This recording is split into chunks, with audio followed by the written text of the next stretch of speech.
We're going to tell you about an exciting new scientific technology called CRISPR. It allows you to go in and take out certain parts of DNA and replace it with different DNA.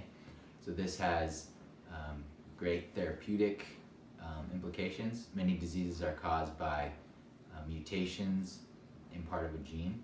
And so the implications of CRISPR is that you could go in and take out the mutated part of the gene and put in a new copy of the gene so you can have normal function and hopefully get rid of the disease. So we have an exciting connection with this type of therapy here in Utah. So we went and met with a family, and we'll play that clip in a bit, but this family has adopted 4 children with a disease called recessive dystrophic epidermolysis bullosa. Because of this mutation, the epidermis and the dermis of the skin are not able to form a connection, and skin easily blisters and sloughs off.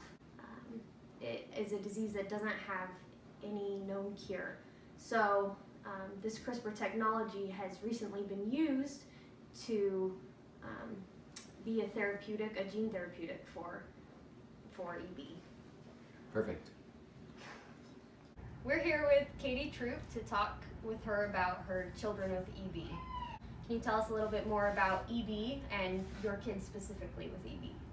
So my kids have the recessive dystrophic form of EB, and it's a collagen deficiency within the collagen 7 protein that affects all of their skin, all of their mucosal tissue, so their eyes and their mouth, their nose, their digestive tract is all very fragile, and like friction, everyday activities can cause their skin to blister or tear, and leaves them with some pretty big open wounds. What has it been like to live with EB and children with EB? So EB really affects every aspect of our life. We adopted our oldest, and he has EB, and we just kind of created a normal for us, and EB became our normal. And so once we realized that our normal is just built around EB, then we decided that we could probably adopt some more kids with EB. There tends to be no shortage of children with EB that are available for adoption, so we took in 3 more. And what has treatment looked like for EB children, people with EB? So for a long time, the only treatment available was wound care, wound management, and advanced products for like burns.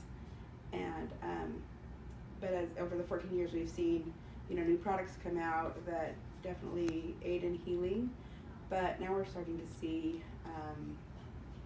a lot of new research geared towards genetic modifications. And it looks like there's some new, maybe on the horizon, some exciting therapies or new treatments. Could you talk maybe a little bit about that? So we're watching a few studies very closely right now. They involve autologous gene transfer studies.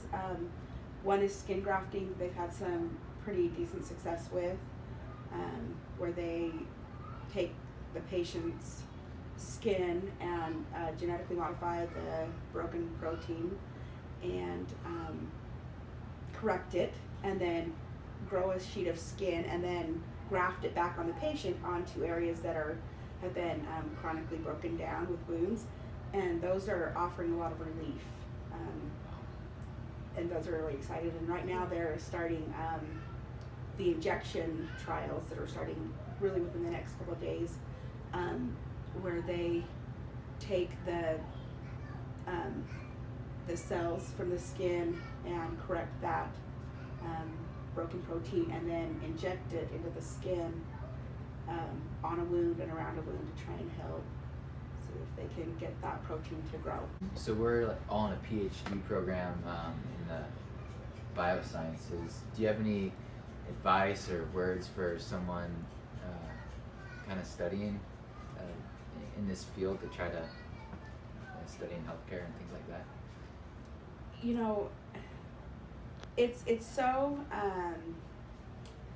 from a parent standpoint, it's it's hard to understand the time that goes into the research. And you know, we just see the kids and we see the disease taking a toll on our kids, and we know we're fighting against time. But you know, we also know that what's being done in research is so important, and you know, we're grateful for all the research that's happening, and we just, time matters to us. It really does, and I think that I know that it matters to you guys too. But that's the one thing that, you know, we're waiting for something that will save our kids' lives.